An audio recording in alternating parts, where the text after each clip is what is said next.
Hello, good morning my dear students. अपन अगला lecture चालू करते हैं गैस स्टेट का। पहले मेरा मूड था ग्राफ्स पढ़ाने का, लेकिन मैंने सर से बात की, वो आपको ग्राफ फिजिक्स में पढ़ा चुके हैं। तो मैं एक काम करता हूँ कि जहाँ जहाँ ग्राफ की रिक्वायरमेंट आएगी वहाँ वहाँ मैं उसे समझाता हुआ चलूँगा। पहले से ग्राफ को समझाना थोड़ा लंबा हो जाएगा प्रोसीजर, पहले ही अपने पास समय कम है, तो उस हिसाब से आगे बढ़ते हैं। आप देखिए, देखो लेक्चर थोड़ा बड़ा लिख लेते हैं, लेक्चर नंबर 5 को आगे कंटिन्यू करते हैं। तो इसमें अपन जो पढ़ेंगे पहले वो बॉयल्स लॉ पढ़ेंगे।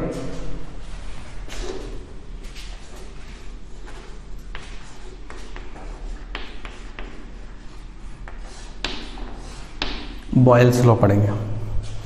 तो बॉयल्स लॉ क्या कहता है, क्या नहीं कहता है, उस पर क्वेश्चंस कैसे बनते हैं, वो सारी चीज़ें हम देख लेते हैं। मैं थोड़ा सा बता देता हूँ कि बॉयल्स लॉ कहता है कि यदि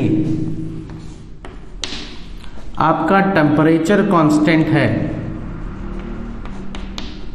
यदि आपका टेम्परेचर कांस्टेंट है तो एक फिक्स्ड मास के लिए, अब फिक्स्ड मास का मतलब भी मैं आपको बताऊंगा। तो एक फिक्स्ड मास के लिए मतलब एक फिक्स्ड अमाउंट के लिए, फिक्स्ड अमाउंट के लिए जो प्रेशर ऑफ गैस होता है वो उसके वॉल्यूम के इन्वर्सली प्रोपोर्शनल होता है। मैं साथ के साथ लिखता जा रहा हूं।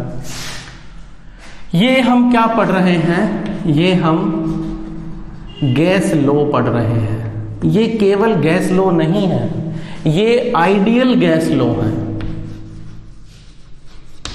ये है आइडियल गैस लॉ, जो केवल आइडियल गैस के कंडीशन में लागू होंगे। हमने आपको बताया था आदर्श गैस क्या होती है, लेक्चर पहला वाला आप देख लीजिए। पहले 4 लेक्चर जब आप कंप्लीट कर लेंगे तब ये जाके लेक्चर समझ में आएगा। तो जो आइडियल गैस लॉ है उसमें एक पहला लॉ है बॉयल्स लॉ। तो बॉयल्स लॉ क्या बोलता है कि यदि टेम्परेचर कांस्टेंट है तो एक गैस के फिक्स्ड मास के लिए या एक फिक्स्ड अमाउंट के लिए उस गैस का जो प्रेशर है उसके वॉल्यूम के इन्वर्सली प्रोपोर्शनल होता है। अर्थात बॉयल के अनुसार नियत ताप पर गैस का एक निश्चित द्रव्यमान, गैस का एक निश्चित मात्रा का दाब उसके आयतन के व्युत्क्रमानुपाती होता है। ये रूल है इसका। आगे समझिए थोड़ा सा। लैंग्वेज अभी मैं लिखा दूंगा, हिंदी वाले बच्चे लिख लेंगे जो मैंने अभी बोला, इंग्लिश के लिए मैं अलग से लिखवा दूंगा फिक्स लैंग्वेज। आगे देखिए, टी हमें कांस्टेंट लेना है। फिक्स्ड मास का क्या मतलब है ये मैं बताने जा रहा हूं। तो फिक्स्ड मास से मतलब है कि नंबर ऑफ मोल्स जो गैस का है वो कांस्टेंट है। गैस के जो नंबर ऑफ मोल्स हैं वो कांस्टेंट है। आप जानते हैं गैस का अगर मास फिक्स है या कांस्टेंट है तो उसके मोल्स भी फिक्स होंगे, ठीक है। तो एक fix mole of gas, fix moles of ideal gas के लिए कांस्टेंट टेम्परेचर पर उसका जो प्रेशर है वो उसके वॉल्यूम के इन्वर्सली प्रोपोर्शनल होगा। ये बॉयल ने बताया था। अच्छा जी, अब मैं इसमें आगे चलता हूं तो मैं प्रोपोर्शनल का साइन हटाता हूं तो मैं लिखूंगा P इक्वल्स टू, मैंने प्रोपोर्शनल हटा दिया और कांस्टेंट लगा दिया।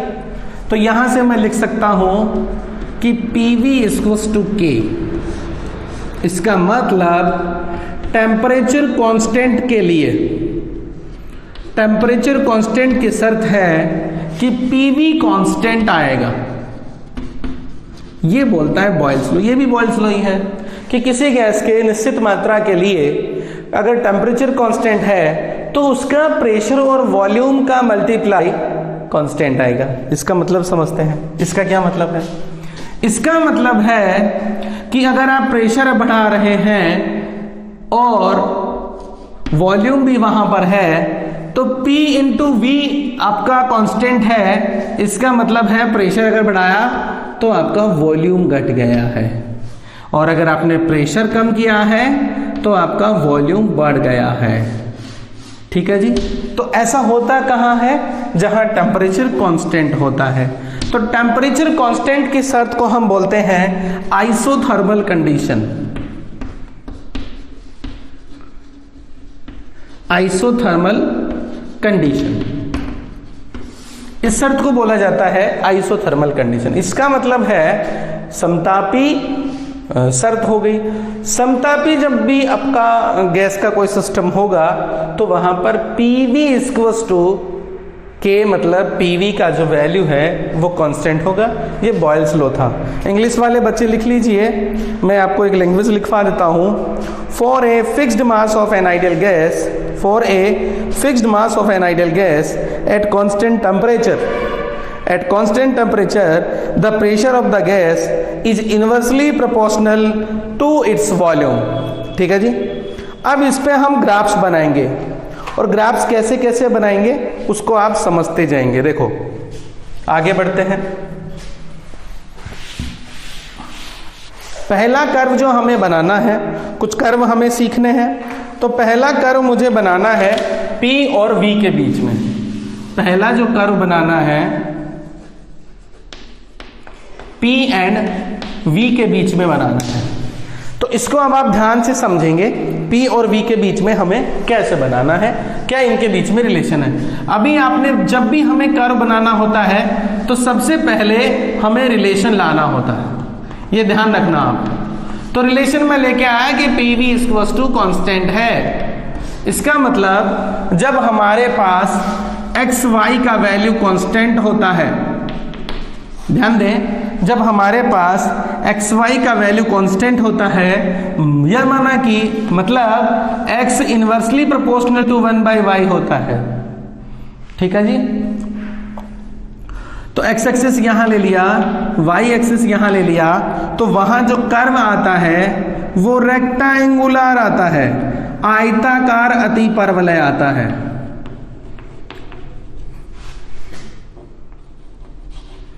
रेक्टेंगुलर कर्व आता है जिसे हम हिंदी में बोलते हैं आयताकार अतिपरवलय, जब आपका XY कांस्टेंट होता है। ठीक है जी।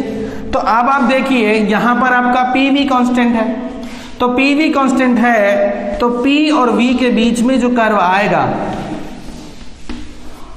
P और V के बीच में जो कर्व आएगा वो रेक्टेंगुलर पैराबोला आएगा, आयताकार अतिपरवलय। जब x और y आपका कांस्टेंट होता है तो जो कर्व आता है वो रेक्टेंगुलर पैराबोला आता है। तो यहां जो कर्व आएगा वो रेक्टेंगुलर पैराबोला आएगा। ध्यान रहे, इस थ्रू आउट पूरी की पूरी लाइन पे हमें क्वेश्चंस में ये बात काम आएगी। इस थ्रू आउट पूरी की पूरी लाइन पे टेम्परेचर कांस्टेंट है, टेम्परेचर कांस्टेंट है। ठीक है जी। तो इसलिए मैं इसे आइसोथर्मल लाइन बोल के याद रखूंगा। Getting my point. अब इस पे और भी टाइप के क्वेश्चन होंगे, वो हम करेंगे। पहले हम फर्स्ट टाइप देख लेते हैं। तो ये हमारा पहला कर्व हुआ, relation between curve between P and V। अगला कर्व देखते हैं। अगला कर्व जो हमें करना है वो करना है P वर्सेज 1/V। चलो ठीक है, ये आपने बना लिया होगा। अगला जो कर्व है वो कर्व है number 2 curve, P versus 1/V। ऐसे बहुत सारे क्वेश्चंस मिलेंगे आपको सेट में, डाउनलोड कर लेना। स्टूडेंट जोन में जाना है, स्टूडेंट जोन में जाके वहाँ गैस स्टेट का टॉपिक दिया है, वहाँ से डाउनलोड करना है। फिर स्टूडेंट जोन में ही आपको वीडियो दिए हुए हैं, वहाँ से आप वीडियो देख रहे हैं। अभी तो आपको नोटिफिकेशन में भी दिया जा रहा है, तो आप देखिए। तो अब सबसे पहला काम है मेरे को रिलेशन लेके आना है। तो मैं रिलेशन लेके आ गया, और रिलेशन क्या लेके आया वो देखिए, P बराबर k1/v, यही था हमारा रिलेशन। ठीक है जी। तो ये कर्व कैसा बनेगा, तो ये मैं रिलेशन निकालता हूं, ये कैसा इक्वेशन है, ये y = mx जैसा इक्वेशन है।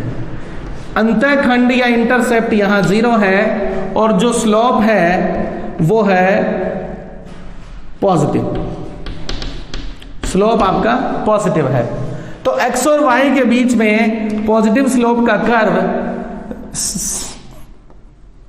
0 से ओरिजिनेट होता है। उसका जो मूल बिंदु है, मूल बिंदु से ओरिजिनेट होता है x और y का कर्व। ये है y = mx का कर्व। ठीक है जी, बहुत पढ़ चुके हैं आप, बार बार इसको यूज भी कर चुके हैं। तो y = mx का जो कर्व आएगा वही कर्व p और 1/v के लिए आएगा। तो ये रहा p और 1/v के लिए कर्व, ये p ले लिया मैंने और मैंने यहाँ पर 1/v ले लिया और ये मेरा कर्व हो गया। ठीक है जी, ये मेरा दूसरा कर्व था। अब मैं आता हूं अगले कर्व पे। अगला कर्व है PV वर्सेस P। तीसरा और चौथा हम एक साथ कर लेते हैं। अगला कर्व देखो कौन सा है, अगला कर्व है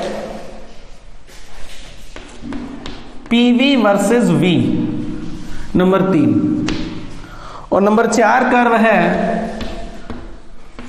PV वर्सेस P। ठीक है जी। अब आप जानते हैं कि PV तो कांस्टेंट रहता है बॉयल्स लॉ के अकॉर्डिंग। ठीक है जी। सिमिलरली यहां भी मैं बोलूं कि PV है वो PV कांस्टेंट रहता है। ठीक है जी। अब आप देखेंगे जब PV कांस्टेंट तो V वेरिएबल है, अगर V बढ़ा रहा हूं या घटा रहा हूं तो बेटा जी P घट जाएगा और V को घटाओगे तो P बढ़ जाएगा, लेकिन PV कांस्टेंट रहेगा। इसका मतलब अगर मैं इस एक्सिस पे V लेता हूं और इस एक्सिस पे PV लेता हूं तो आप ध्यान रखें V का वैल्यू कितना ही चेंज कर दो, PV का वैल्यू जितना है वही फिक्स रहेगा, उसमें कोई परिवर्तन नहीं आएगा। तो PV का वैल्यू इस एक्सिस पे फिक्स रहेगा जबकि हम V को बढ़ाते जा रहे हैं। आया समझ में? वही कंडीशन यहां बनने वाली है कि आपने इस कर्व पे PV ले लिया, ठीक है जी, और यहां नीचे आपने P ले लिया। ठीक है, तो PV और P के बीच में आप कर्व बना रहे हैं। तो PV और P के बीच में जब आप कर्व बना रहे हैं तो यही चीज यहां पर है कि P अगर बढ़ रहा है तो V घट रहा है और P यदि घट रहा है तो V बढ़ रहा है। मतलब अल्टीमेटली बात क्या है कि PV कांस्टेंट है, P को आप कितना ही चेंज कर लो PV चेंज नहीं होने वाला। तो यहाँ रिलेशन की इंपॉर्टेंस मुझे लगी नहीं और रिलेशन लेके भी नहीं आ पाएंगे, लेके तो आ जाएंगे लेकिन वो वही बात आएगी, PV इक्वल्स टू कांस्टेंट आएगा। तो PV इक्वल्स टू P, अब यहाँ पे भी वही कर्व आएगा पैरेलल, इसके एकदम पैरेलल आएगा क्योंकि PV का वैल्यू चेंज नहीं होगा। आप P को कितना ही चेंज कर दो। ये बना लीजिए थर्ड और फोर्थ कर्व और फिफ्थ कर्व करते हैं अपन। पांचवा जो कर्व है वो देखो किस किस के बीच में है। पांचवा कर्व है P/V वर्सेज 1/V। अच्छा क्वेश्चन है, P/V वर्सेज 1/V। साफ कर दो, P/V ऐसे वर्सेज 1/V। यह है फिफ्थ ग्राफ। तो सबसे पहला काम है मैं रिलेशन लेके आऊं, मुझे इस रिलेशन में इसको कन्वर्ट करना पड़े। तो मेरे पास रिलेशन क्या है, मेरे पास रिलेशन है P इक्वल्स टू K1/V। तो मुझे इसे P/V में कन्वर्ट करना है। तो जब मैं P/V में कन्वर्ट करूंगा और यहां पे भी V है तो मैं एक काम करूं, इधर भी V से डिवाइड कर दूं और इधर भी V से डिवाइड कर दूं। तो ये आ जाएगा P/V इक्वल्स टू K1/V का स्क्वायर। ठीक है जी, मैंने क्या किया, दोनों तरफ V डिवाइड कर दिया तो ये P/V हो गया। ठीक है जी, तो यहां रिलेशन क्या आया, देखो ये तो मैं y एक्सिस पे ले लेता हूं, y equals to mx square, ये आपका कर्व आया, या m भी मत लिखिए, आप k भी लिख सकते हो, कोई दिक्कत नहीं है, स्लोप हो गया वो। तो इसका क्या मतलब है, इसका मतलब क्या है कि y is directly proportional to x square. और इस तरह के जो कर्व आते हैं वो पैराबोला कर्व आते हैं, इस तरह के जो कर्व आते हैं वो पैराबोला कर्व आते हैं। ये आपका y एक्सिस हो गया, ये आपका x एक्सिस हो गया, और यहां से जो कर्व आएगा वो पैराबोला कर्व आएगा, x स्क्वायर है,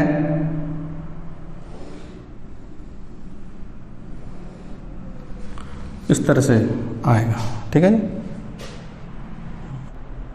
तो ये वाला कर्व भी मैं बना देता हूं। मैंने यहां पर p/v ले लिया, ठीक है जी, यहां पर मैंने p/v ले लिया, और यहां मैं ले लेता हूं 1/v स्क्वायर, ठीक है। और ये कर्व कैसा आएगा, कर्व इस तरह से आएगा, ठीक है। इसको बोलेंगे परवलय, सॉरी पैराबोला, पैराबोला कर्व आएगा। एक्चुअली होता क्या है, जैसे कि x का स्क्वायर है तो ये कर्व इस तरह आता है, ये y equals to x square, ठीक है जी। और अगर है कि x directly proportional to y square, तो वो कर्व कुछ इस तरह से आता है, ठीक है जी। तो जब y स्क्वायर प्रोपोर्शनल हो तो y इस तरह से, और जब x के प्रोपोर्शनल हो तो इस तरह से। तो हमने केवल इसका ये वाला पोर्शन लिया है, ठीक है जी, ये बात है। तो अगला ग्राफ देख लेते हैं, मैं अभी देख ही रहा था। अगला ग्राफ जो बनाना है वो आपको बनाना है ln p versus ln 1/v, ठीक है जी। इसको बना लिया होगा आपने, देखिए ln p versus ln 1/v, ये तो सिंपल है, ग्राफ नंबर शायद 6 है, ये 6 है ना, हाँ। तो इसमें देखिए मेरे पास रिलेशन क्या है, और इसमें क्या रिलेशन आता है, मेरे पास रिलेशन है p equals to k 1/v। अगर मैं इसका लॉग लेता हूँ तो मैं लिखूँगा ln p equals to ln k plus ln 1/v। तो ये जो कर्व आ रहा है मैं इसे y ले लेता हूँ, ठीक है जी, एक्सिस पे ये लेना है प्लस mx प्लस c। तो y equals to mx plus c जैसा कर्व आएगा, और मैं लूँगा यहाँ पर ln p वर्सेस नीचे मैं लूँगा ln 1/v, ठीक है जी। और ये जो कर्व आएगा, ये कर्व आएगा y equals to mx plus c जैसा, ठीक है जी। एक बड़ी इंटरेस्टिंग बात है यहाँ पर, एक बार पॉज करेंगे आप। तो इसमें जो मज़ेदार बात है वो ये है कि आपने ये तो x ले लिया, ये सॉरी ये पूरा का पूरा आपने x ले लिया। इसका मतलब जो स्लोप है, स्लोप का वैल्यू यहाँ 1 है, और स्लोप का वैल्यू अगर 1 है तो यहाँ जो थीटा होगा वो 45 डिग्री एंगल होगा, क्योंकि tan थीटा होता है स्लोप x/y। तो tan 45 का जो वैल्यू है वो हो जाएगा आपका 1 स्लोप का, और यहाँ से हमें स्लोप भी पता चल गया कि यहाँ जो स्लोप है वो 45 डिग्री एंगल है, ठीक है जी। इस कर्व को मैं इस तरह भी लिख सकता हूँ, इसको मैं ऐसे भी लिख सकता हूँ। इसका मतलब मैं लिख सकता हूँ ln p equals to ln k plus 1 ln 1/v। ऐसा भी आपको क्वेश्चन की लैंग्वेज में मिल सकता है, या ऐसा ही कर्व और किसके बीच में मिलेगा, आप सोचिए यदि इसका मैं log ले लूँ 10 बेस वाला, ये तो नेचुरल log है, अगर मैं इसका 10 बेस log ले लूँ तो देखो क्या होगा,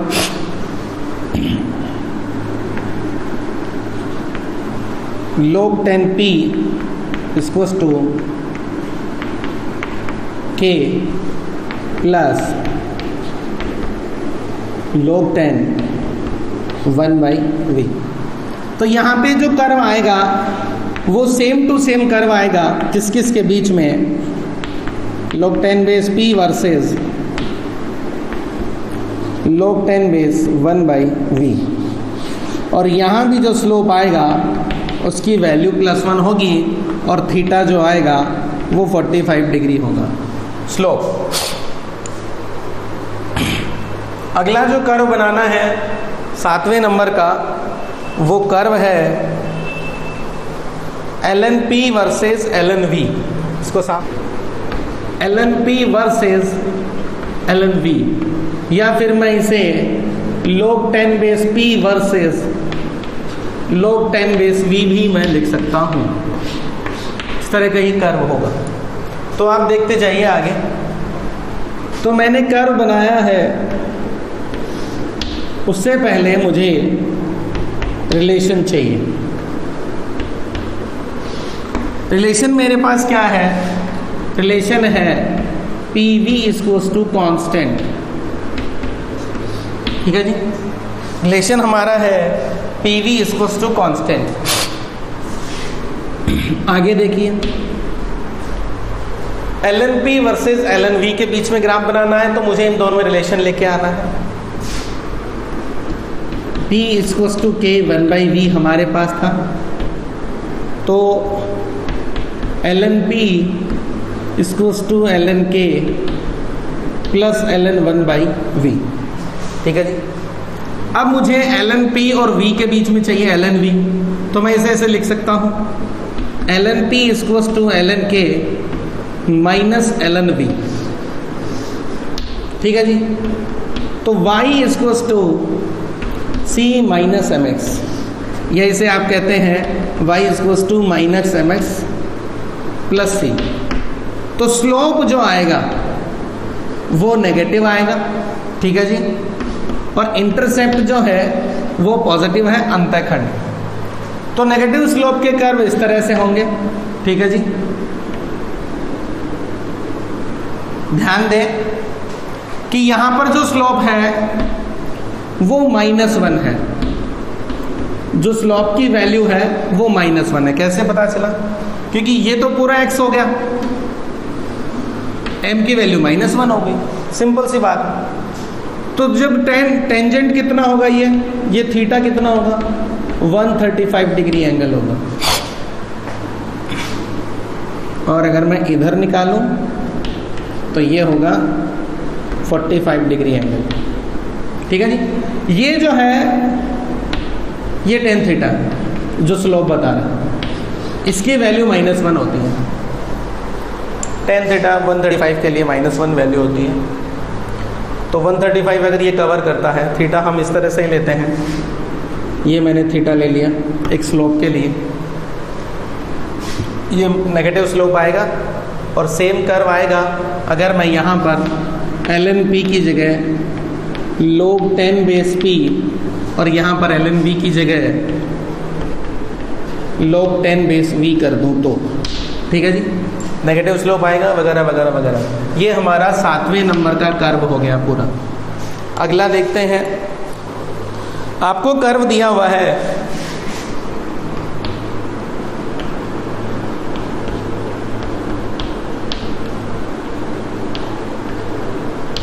सेकंड टाइप की किस तरह के प्रॉब्लम होंगे। मैंने आपको कर्व दिया, किस किस के बीच में, मैंने आपको दिया PV curve.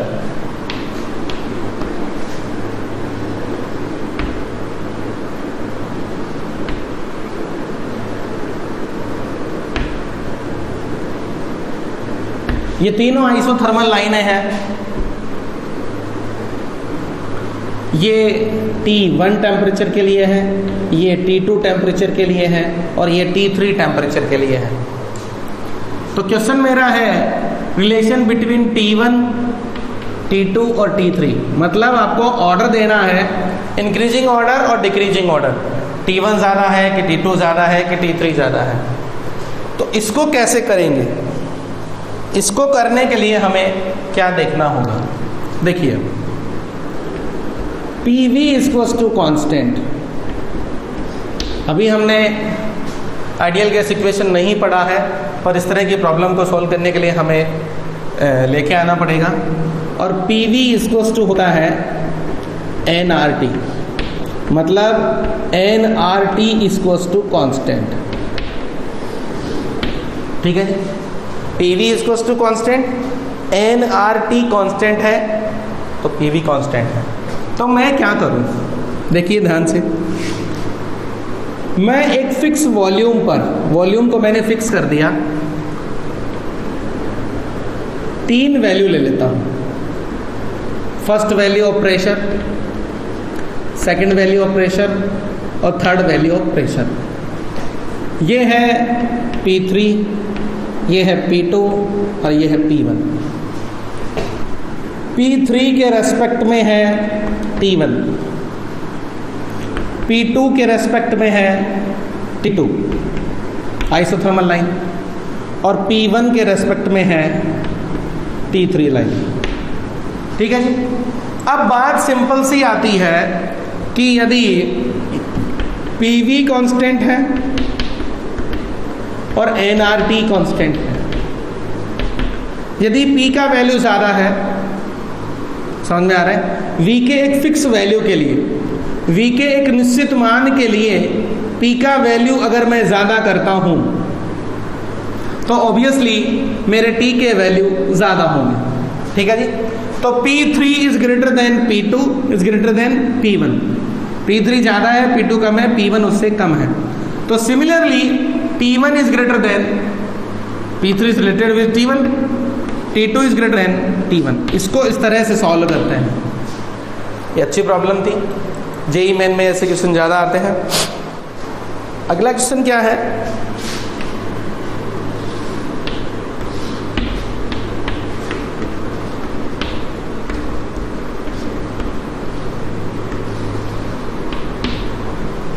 P versus 1/V के लिए उसने कर्व बनाए और 3 कर्व बनाए उसने,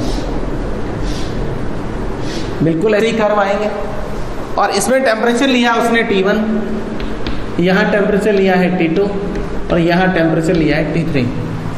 अब वही आपको बताना है T1, T2, T3 का ऑर्डर क्या होगा। इस तरह के सीट में बहुत सारे क्वेश्चन है, आप कर लेना। तो इसको देखिए गौर से। आप जानते हैं कि PV इक्वल्स टू कांस्टेंट है। देखो यहाँ जो कर्व आता है P वर्सेस, इसको थोड़ा अलग तरीके से मैं बताना चाह रहा हूँ, वो जनरल मेथड से अपन करेंगे, थोड़ा टाइम लगेगा, थोड़ा स्मार्ट तरीके से करते हैं। कि P वर्सेस 1/V मैंने लिया, तो मैं जानता हूँ यहाँ पर ये होता है P equals to K 1/V। Simple है, P equals to K 1/V। और देखिए तो Y इक्वल्स टू mx। ठीक है जी। तो x तो आपका ये हो गया और y आपका ये हो गया। ठीक है। तो मतलब m बढ़ेगा, मतलब स्लोप बढ़ेगा।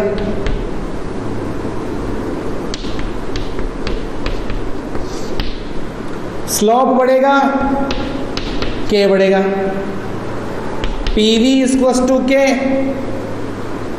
K बढ़ेगा। ठीक है। K बढ़ेगा मतलब T बढ़ेगा, R तो कांस्टेंट है ना, तो K बढ़ेगा मतलब T बढ़ेगा। तो जहां स्लोप ज़्यादा वहां T ज़्यादा। नंबर 1 स्लोप, नंबर 2 स्लोप और नंबर 3 स्लोप। तो स्लोप ज़्यादा है T3 में, तो T3 is greater than T2 is greater than T1। इस तरह से इसको सॉल्व किया जा सकता है। ये ठीक मेथड लगा मुझे, ये तुम्हें ये अप्लाई करना चाहिए। अगला देखिए, अगला कर्व दिया है आपको पीवी वर्सेज वी या पीवी वर्सेज वी के बीच में बॉयल्स लॉ के लिए। ये आपने देख लिया। अगला देखिए, वही 3/4 ग्राफ जो हमने किए थे, पीवी वर्सेज पी,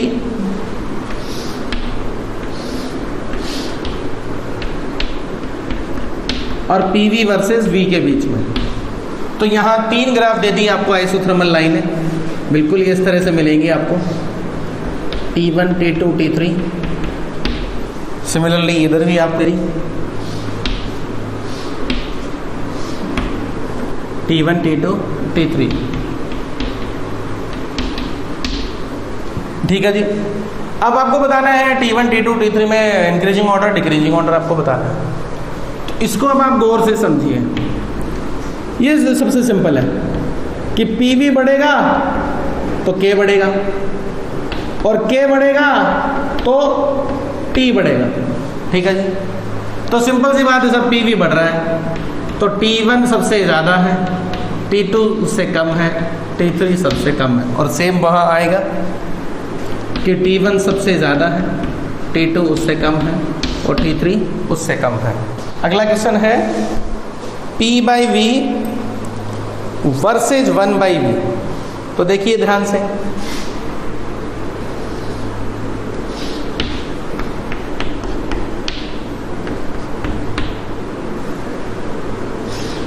और क्वेश्चन क्या है,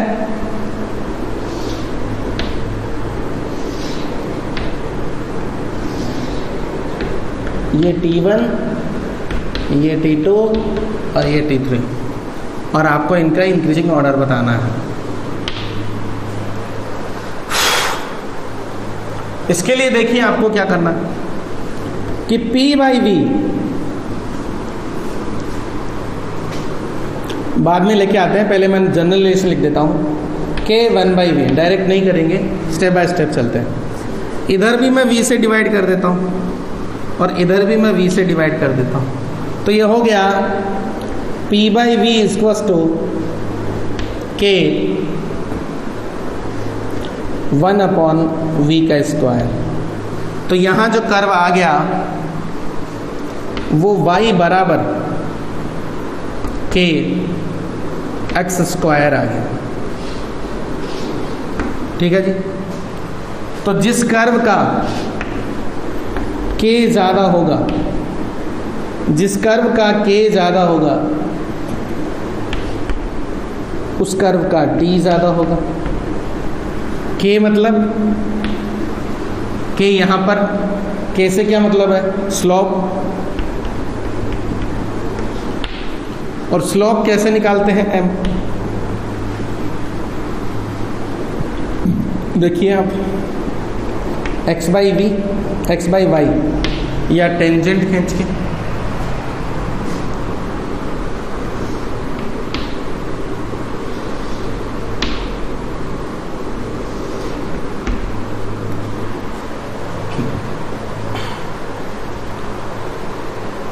टेंजेंट सारी एक जगह ही आएंगी, कि अलग अलग जगह ये से नहीं आएंगे, ये इस तरह से आएंगे, और इसकी जो है वो इस तरह से आएगी। तो इसका जो स्लोप है T3 का वो सबसे कम आएगा, फिर T2 का, और फिर T1 का। जिसका स्लोप कम उसका टेम्परेचर। इसको आप थोड़ा सा ऐसे भी ध्यान रख सकते हैं, जो कर्व जितना इनर साइड है, जो कर्व जितना इनर साइड है उसका स्लोप उतना ही ज़्यादा है। जो कर्व जितना इनर साइड है उसका स्लोप उतना ही ज़्यादा है। तो इस तरह से हमने इसके स्लोप देख लिए। अगला जो कर्व है वो भी हम देख लेते हैं, वो है LNP वर्सेस LNV के बीच में।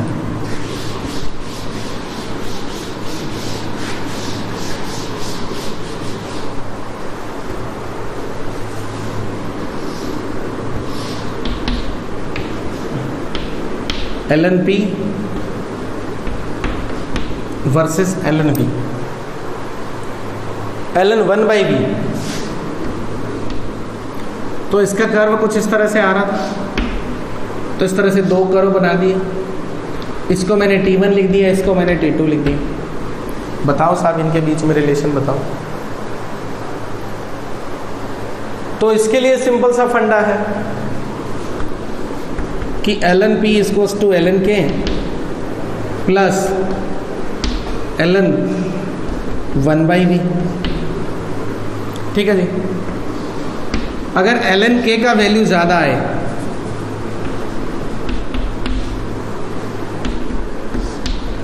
तो K का वैल्यू ज़्यादा आएगा, जब K का वैल्यू ज़्यादा आएगा तो T का वैल्यू ज़्यादा आएगा, अभी बताया था पीछे। तो ये इंटरसेप्ट है, तो ये तो K1 और ये इंटरसेप्ट है, सॉरी ln, ये आएगा ln K1 और ये आएगा ln K2। ठीक है जी। तो इसका इंटरसेप्ट ज़्यादा, ln K2 ज़्यादा K1 से, तो T2 ज़्यादा किससे? T1 से। इस तरह से करेंगे और अगला करो भी इस तरह से करेंगे। तो इस तरह से आप क्वेश्चन डील कर सकते हैं। चार्ल्स लॉ हमारा कंप्लीट हो गया है।